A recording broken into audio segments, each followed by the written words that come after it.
everybody! My craft show last night at Anaheim Promenade Night Market went very well. And I just got done putting my stuff back in the garage. Now my car looks normal, but I have to go to work this morning.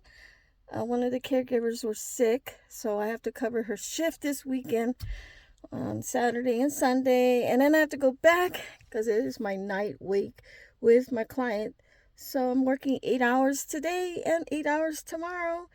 And then the next 2 days will be 12-hour shifts. And I just have been working every day. I have not had any day off.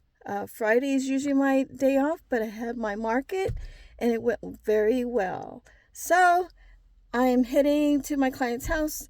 It's about almost 7. I have to be there at 7:30. So it's perfect timing. I will talk to you soon. And thank you for watching my crochet channel. Deeza's Crochet. Bye for now.